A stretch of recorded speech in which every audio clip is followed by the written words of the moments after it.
Hey there, we are live. I apologize for the delay. I had some tech challenges, but now we are live for another edition of Scott and Michael Making Each Other Smarter. How are you today, Scott?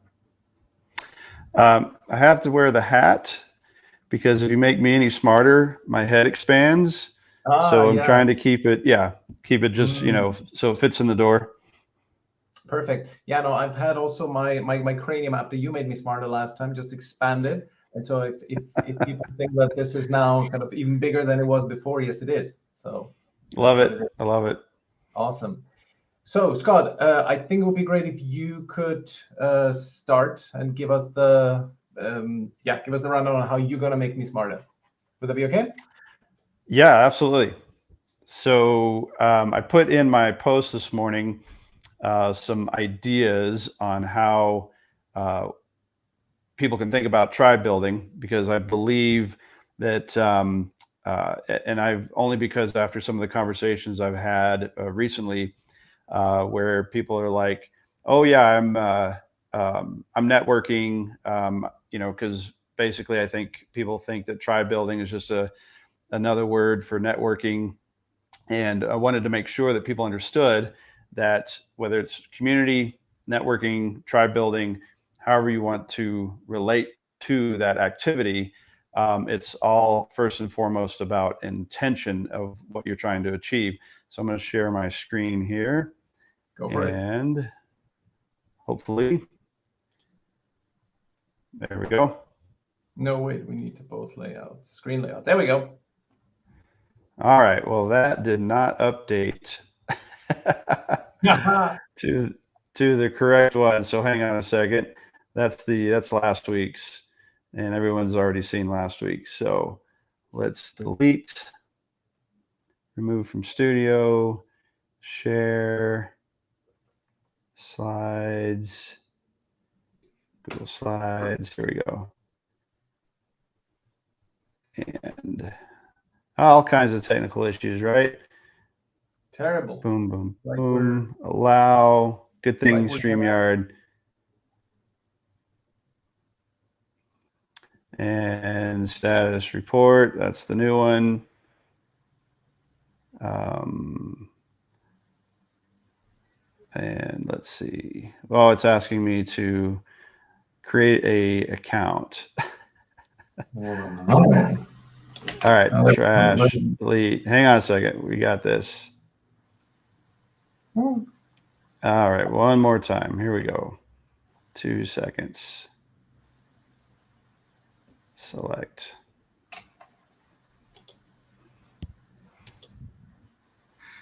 Processing. Wi-Fi here is terrible. Where are you? I'm in Denver. There we go.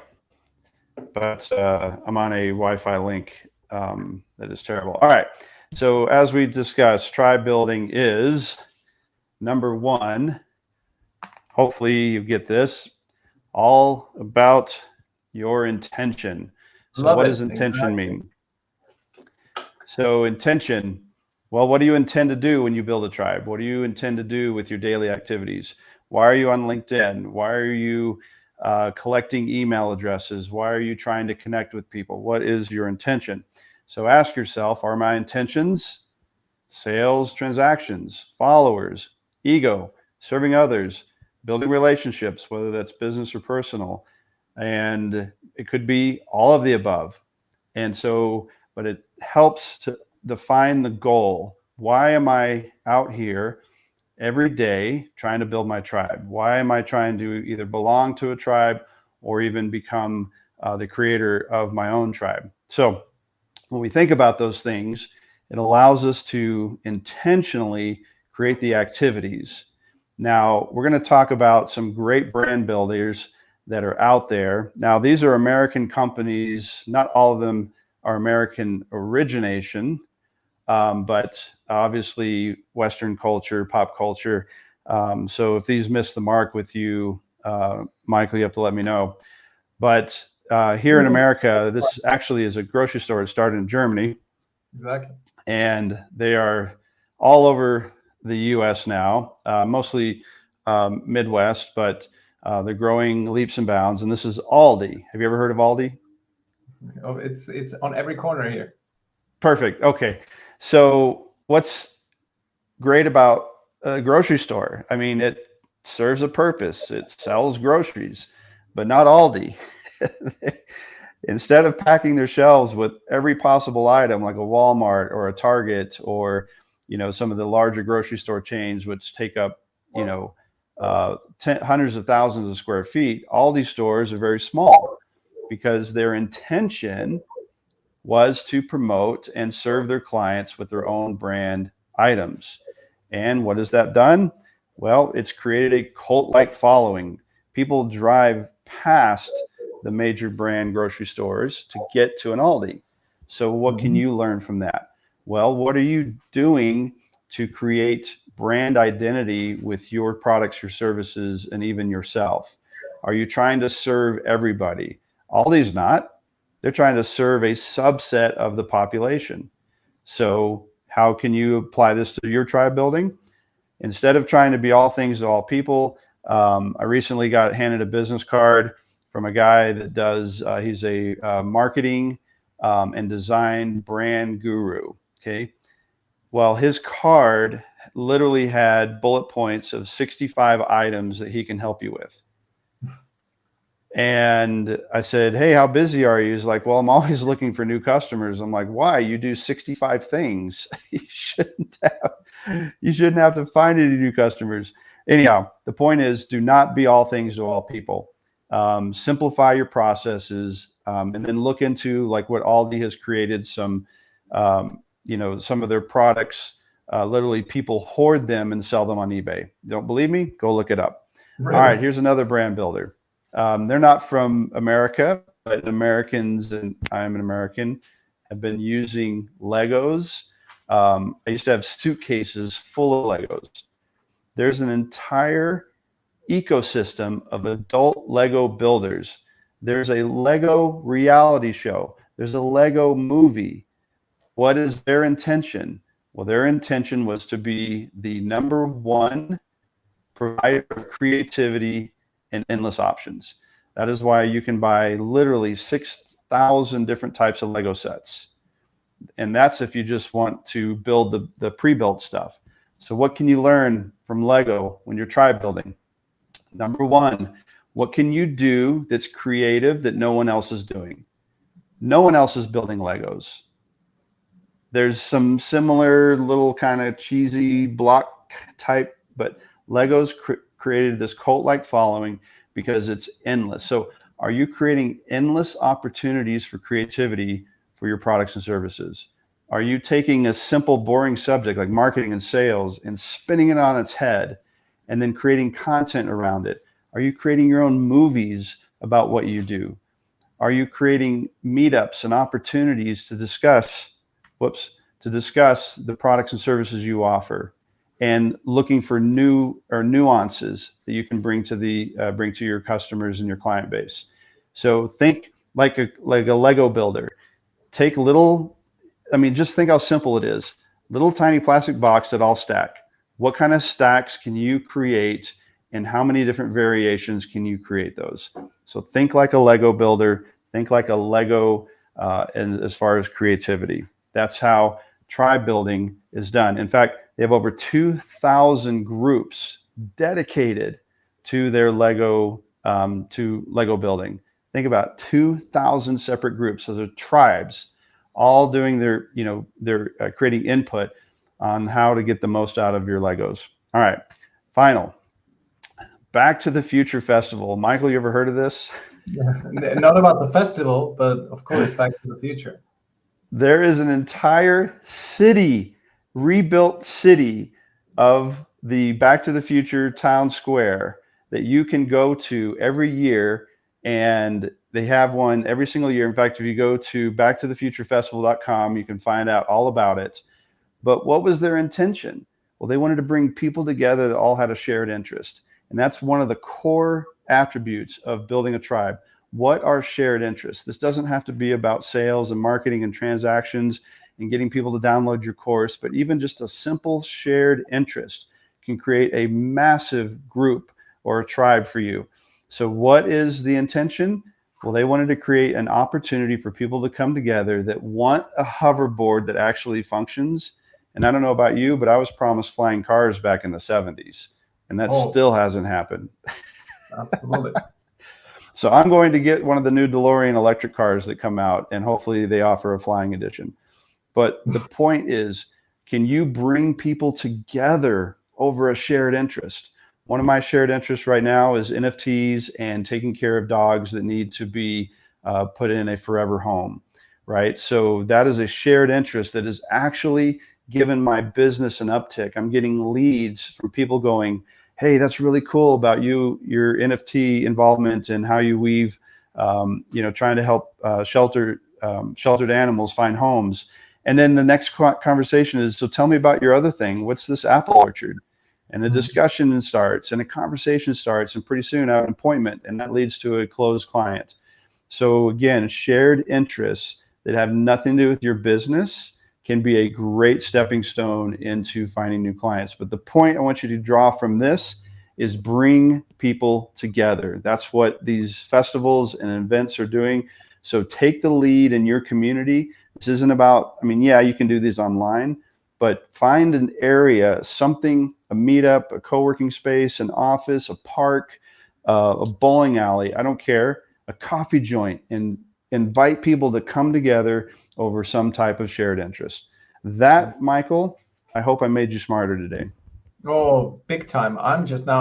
Because I keep being this is such a great contrast to how I think generally, because I always think about being very focused and doggedly pursuing my path, right, in my business. But always your impulses are so great because they give me this new perspective and I just now started actually thinking where in the city where I live I would start organizing this. And because I know people in the area and I wonder, there's a question for you. Should I invite people who I deem could be potential clients? Because probably not, right? It should just be anyone who shares my interest. Yes, but again, intention, right? So you have an idea of who your ideal client is, right? Yeah. So you could, if there's an Aldi on every corner, go buy a Lego set, tell them to meet at Aldi with bring their Lego set, and then you'll talk about a Back to the Future movie. You can weave all three things into one meeting. And but the point of it is that this shows that you have a human element to you, right? Because the single fact that you're a dog owner, I resonate with that, right? So our connection is deeper than just, hey, can we help each other find leads? Yeah. Okay, great, absolutely. So keep that as so for example, like doing a meetup of dog owners here, or got it. Awesome. Brilliant. Thank you, sir. This was great as usual. Should I make you smarter as well? Let's do it. All right. So let me just pull this up. By the way, anyone watching, let me just pull this up, share screen, and we are here. Can you see this? Can you see, Scott? Boom. Is it showing on screen? Good. Okay, so just as a reminder, this is also, we want to make people aware that this is all about the Tribe Building Challenge. It starts on the 20th of May, the 30-day connection challenge. We'll talk about it, like what are the rules for the challenge and what is going to be happening, what is the content of the 30-day challenge. We're going to talk about this after I have helped Scott widen his head even so that he has to loosen his hat, so that he gets even smarter than he already is. But this is all about that. If you want to know more, he's getting ready for this already. If you want to know more, go to the post here that you are watching this on and go to the LinkedIn group, join that, submit your email at the Build Your Tribe Challenge. You're going to get all the instructions right to your inbox, and it's going to be in the group as well. We're starting a week from now, exactly at the same time as today, and we'll talk about what we're going to do in just a minute. But in the meantime, how to be a great podcast host and podcast guest. So after this very kind of high-level strategic point of view that you were giving me, I'm going to give her like nuts and bolts of the art of interviewing well, because as part of tribe building, you want to have both things. You want to kind of create a common interest, but also you want to leverage the fact that you have the internet. So just go live with someone like we are now and interview someone. And what is the key thing to understand about this is that you need to give them a platform. This is not about you providing something for your audience. This is not what it is. Now, you and I here, because we've known each other for a while now, we are giving our audience value. However, what a good podcast host primarily does is he gives his guest a platform. So it's all about the guest. It needs to be them who are benefiting from the conversation. Okay. And benefiting from the conversation in the sense that they get a platform that they can present themselves. And this is what the podcast should be all about. Now, I'm putting out the picture of Joe Rogan because part of his job is also to hold people's feet to the fire. Sometimes he has politicians on and so on. So he wants to challenge people. That is not your role when you are building a tribe and you want to just build relationships with people. Right? Just to remind everyone, Scott and I met because I started a conversation with you, Scott. And then after I saw that you are well advanced in marketing and sales, you will not be needing my help, that, hey, you're really interesting in what you say. Let's have a podcast about this because I want to know more. I am pretty good at starting conversations with strangers and converting strangers to become clients. You are excellent at cultivating your existing network and building your apple orchard.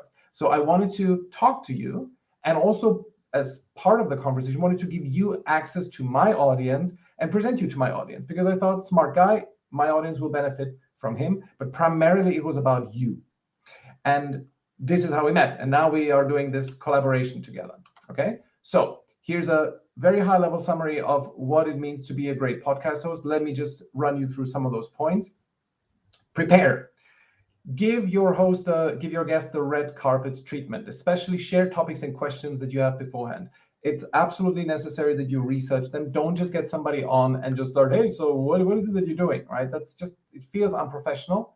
Do prepare and have a few questions. And what gives them a lot of security before is if they receive a short email, okay, these are the 5 topics I want to talk to you about, and these types of questions I will be asking you. So prepare, and especially by sharing topics and questions, they can start thinking about anecdotes or any other things that they have, ready, so they can say something interesting during your conversation. Now, also, number 2, give them the comfort of no gotchas and full editing rights. You're not a journalist. You're not trying to catch them out on anything, and you don't try to dig too much. If you feel that this is like an area that they want to really talk about, move on. You're not prying. And also beforehand, tell them you will have full editing rights. Now, of course, in a live, that doesn't really apply, but for the later publication of the podcast, they should have the option to, if they said something that they're not happy with, they should be able to remove parts of the podcast. Of course, do your research on them. I said that already. Do prepare and have a massive script of questions in case you run out of topics, right? If the person is maybe a little bit nervous, uncomfortable, they're going to give you short answers.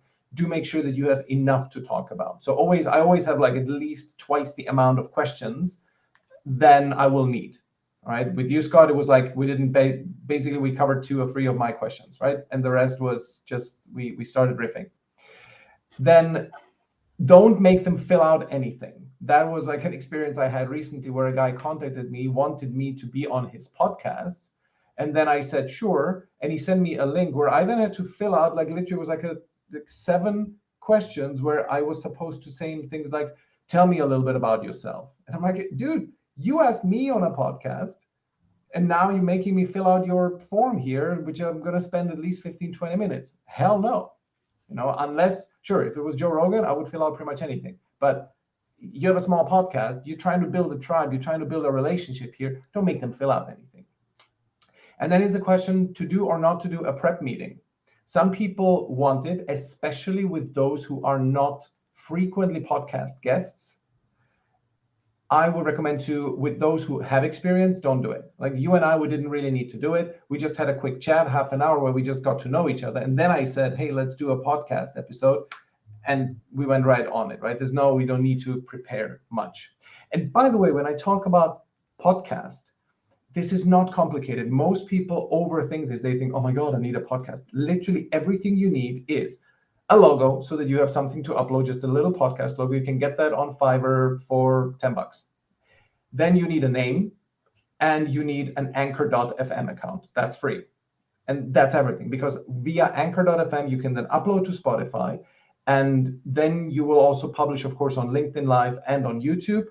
And you don't need anything else. You already have with this, you have a podcast. Okay, so this is nothing intimidating. Okay, now, as you're running the podcast, as you're running the episode, a couple of things to remember. Open the conversation with something unexpected but flattering that shows that you've done your homework. For example, you realize, like, deep down in their resume, they worked at a company that you have an emotional connection with. Like, I recently, I don't remember who that was. Somebody worked at Napster. Oh yeah, Ray Green. He used to work at Napster. So that was my plan to open the conversation with. It then didn't work out that way. We flew into something more organically, but it was a little bit of an obscure fact that was meant to make him smile and see if there's an interesting story that I can get from him. Okay. Next one, ask follow-up questions. That's a given. A good conversation is, you can always tell when you lose yourself in a topic, where you're so engaged that you don't just rattle off your questions, but dig a little bit deeper. Okay, so ask follow-up questions. Then don't ask only questions, share your perspective too. One of the reasons, again, I keep mentioning Joe Rogan, why he's so successful is because he has strong views, strong opinions. He's also very inquisitive, but he really believes in this finding the truth via analysis, or no, what do you call it? Thesis, antithesis, synthesis, right? So he proposes something, and then the other person goes against that, and then through mutual exploration, they find some common ground, right? And that's because he shares his perspective. He doesn't only ask questions. And I really see this with my podcast hosts. Whenever I get into, like, I elaborate on a topic that they care about, you can see them like being interested. That doesn't happen that often, because he now shares his point of view. Usually that doesn't happen. So you want to move it away from interview to conversation, because that's how you would act in a conversation. Also, be, of course, completely prepared to abandon your script, right? If you were to interview Bill Gates and he suddenly starts telling you, you have a list of questions, and he suddenly starts telling you about, something unmentionable, you would go into that, and then you just abandon your script because you have a scoop there. Also, finally, as you run it, pursue what interests you. One of the reasons why, for example, novels are captivating is because the author is writing about something that fascinates them. This fascination can be felt. People can sense that. And so if you do that, if you simply explore the path that the person is taking that interests you, people will feel it. And this enthusiasm will jump over.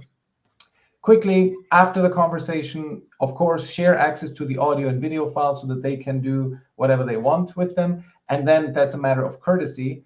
Create one great clip from what they said and send it to them as a file with captions ready to be posted. Just something, like nice little item of courtesy. Very quick, I also want to cover how to be actually a great podcast guest, because if you invite people, chances are you're going to get invited back. So this is not an exhaustive list, but this is also just how to get on podcasts in the first place. I recommend that you do videos regularly, look at interesting people in your feed who do podcasts, and pick those who are a little bit, you feel that they are one league above you, right? And then send them a message where you show that you have listened to their podcast and you have a good angle to pitch them. What's the unique message you can share with their audience? And then run your own podcast and invite people on it, and some may invite you back. So 10 quick points how to be a great podcast guest. Ask the host about their audience and what were among their best episodes, right? You want to research them a little bit and see which episodes are they particularly proud of. I've had episodes where I wasn't terribly happy with them. I was one where it was electrifying, right? And so you want to ask them which ones were the good ones. Your and ours episode, Scott, was the most listened one on Spotify by far, right? So you were extremely popular with my audience. Number 2, listen to some of their old episodes. Nothing flatters a host as much as having listened to the past work, especially when you do that proactively. Have lots of positive energy. A good podcast is all about the delivery, or very much is about the delivery. So do make sure you're completely there and present. Prepare a couple of funny anecdotes when you know that they have a couple of topics they want to discuss with you. Have something funny that you can share.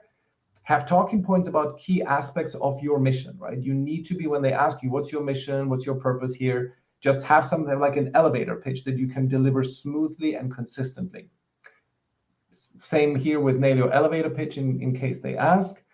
Have a good response for something like, tell me about yourself, right? Some inexperienced interviewers, it's not a good question, of course, but some inexperienced interviewers will throw that at you. So have a tight 2 minutes about like, oh, so how did you come to be what you're doing? Something like that. Of course, have a narrative.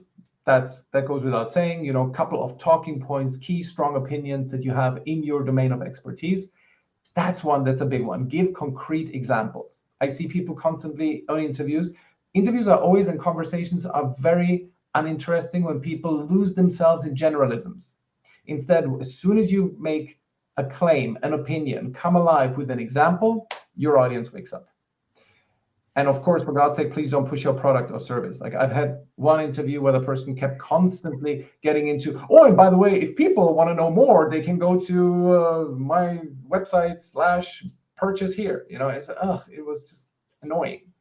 And that doesn't make for a good conversation, because you also, why? Because you also feel that they're not really talking to you. They're talking to some imaginary or real, but people who are listening. And that's just not nice. That's not polite to your interview partner. Cool. And that's it. This is how you become a great podcast host and a great podcast guest. Was there anything useful? Anything new you learned? Yes. So one of the things, and you brought this full circle for me, is podcast is not, it's not about the podcast, right? I think people get, like you said, intimidated because they're like, oh, I have to have all this stuff, this equipment, lighting, and the studio and microphones and, all this technical equipment. Then I've got to have, hardware and software and this and that and the other. And literally your iPhone is a podcast studio, and you can use Canva to create your podcast logo. And like you said, Anchor FM, you just upload it straight out of your iPhone. You don't have to do, there's not a lot of technical things to it. Yes, there are steps, and we'll give those to people as we go through the 30-day challenge. But the one part you brought out about Joe Rogan is he isn't there just to lob softball questions. He's there to open a dialogue and to create like paths of interest, right? So you come away, like you showed the image of Elon Musk. I mean, Elon's pretty much got a personal brand that's out there on every level, but Joe Rogan was able to find nuances in Musk's, personality. Just to be a good host and be a good guest.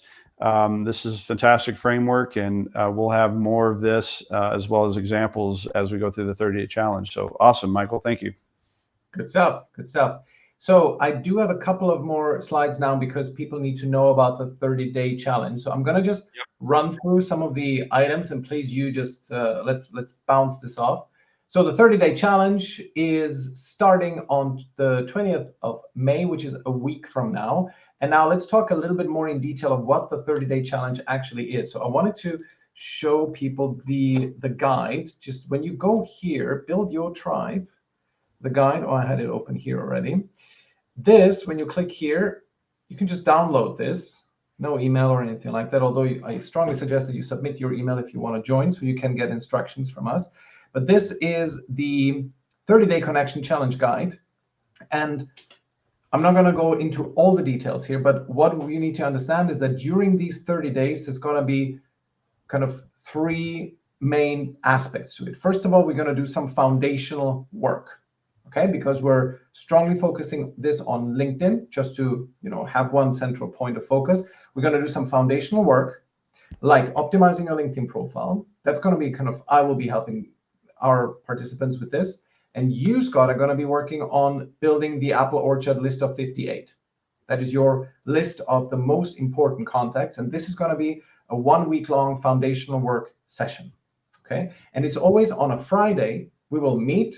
It's going to be here on the LinkedIn Live. We're going to give some details on doing the LinkedIn profile building, building your list of 58. We're going to give people very specific steps of what they need to do. And then we do it and we review, or we kind of remind people the next Friday, this is what you should have done by now. This is what it should look like an ideal case. Okay. So that's the foundational work. It's going to happen in week 1.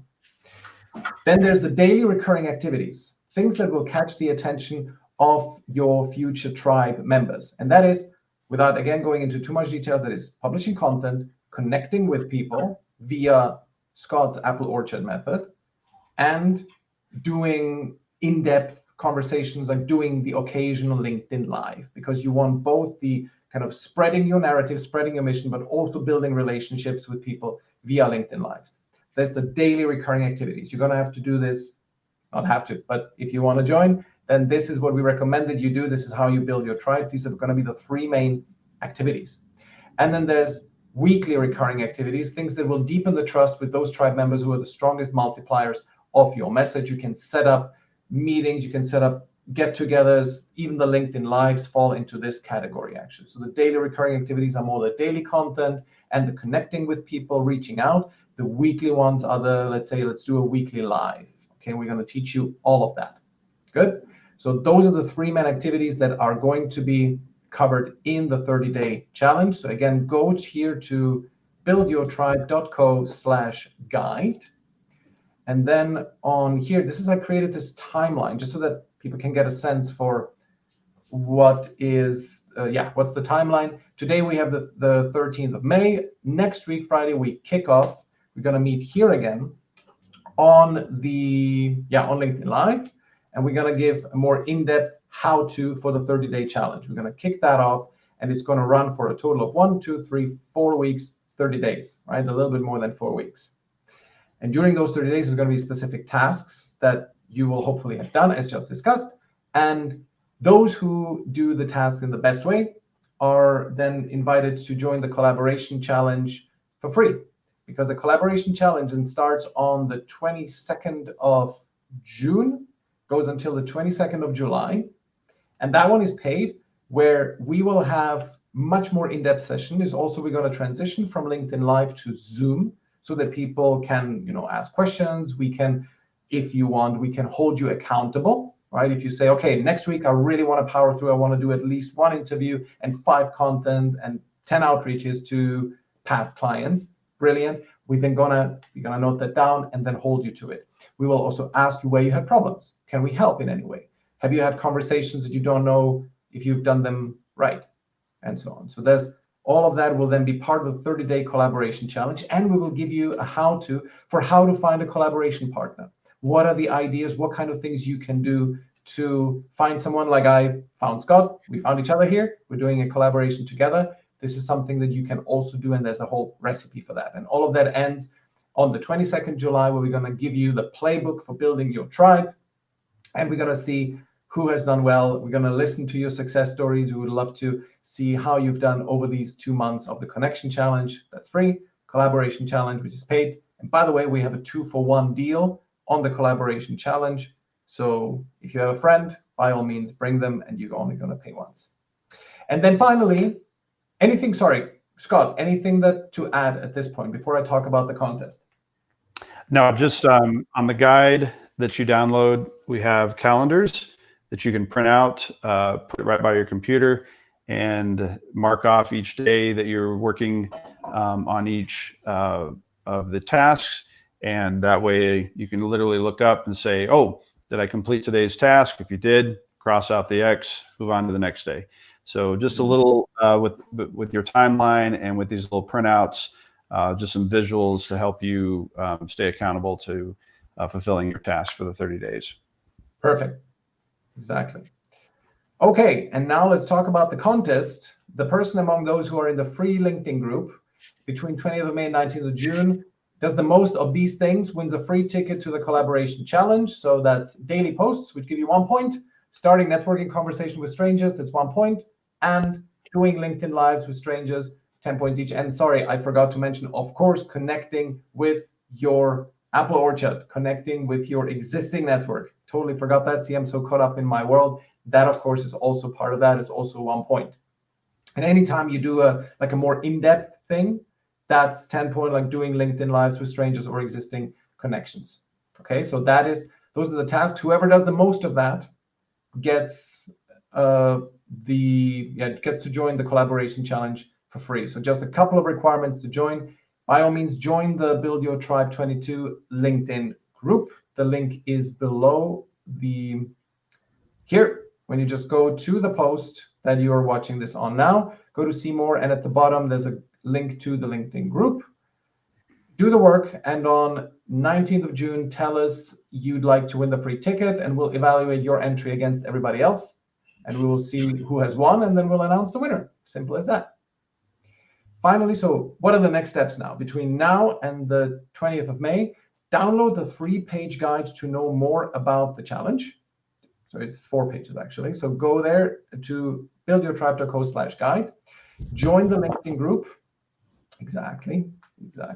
Join the LinkedIn group and submit your email at buildyourtribe.co for announcement, and block your calendar for next week's LinkedIn Live, when we will kick off and provide detailed instructions for what to do on a day-to-day basis. And one thing I forgot to mention, go to buildyourtribe.co/content, because it also makes sense to get ready, because if you have not done content before, I've created a little crash course from my main coaching program. Here I'm going to teach you the basics of LinkedIn content, and here's an advanced training if you already have experience in training. Here's how you develop an online persona, you craft a narrative. So all of that will be important, and I strongly recommend that you check this out if you don't have much content experience. If you want to join the challenge next Friday, 20th, watch this so that you know how to do great content, because that's going to be necessary from day one, from the 20th, from Friday. And now that's everything. Anything to add, Scott? Yeah, the only thing is just make sure part of tribe building is inviting people to be part of this. So whether you have 10 followers, 100 followers, 1,000 followers on LinkedIn, whether you're just now getting started on LinkedIn, you don't have a lot of people, the people that you do have, reach out to them, say, hey, this might interest you. I'm part of this Build Your Tribe challenge, because the benefit of that is it gives you a opportunity to connect. So instead of you pitching, a lot of people, they get on the social media strictly to try and set appointments or to pitch the product or service. And now you can invite them to something that you're part of. And so whether that's a small list, big list, whether it's even offline, even your email list, bring those people in, because as they start coming into your world, they're now connecting with you on a different level beyond just business. And they might join the Build Your Tribe challenge, and they come back and say, man, that changed my life. I was not active on LinkedIn. And now that we are part of this Build Your Tribe challenge together, that again goes back to something that you can be more relevant and be a resource. So don't just keep this to yourself. Go out and invite your entire list. We have, Michael and I combined, 22,000 followers on LinkedIn. Our goal is to invite as many of those into this challenge as possible. So if you can do the same, it's just going to make it better for everybody. Awesome. Great reminder. Cool. And that's it. We'll meet again a week from now, and we're going to also, of course, post about this, the very specific next steps to do before the challenge starts. Thanks, everyone, for watching. Great to see you, Scott. Awesome, Michael. Thanks. Ciao.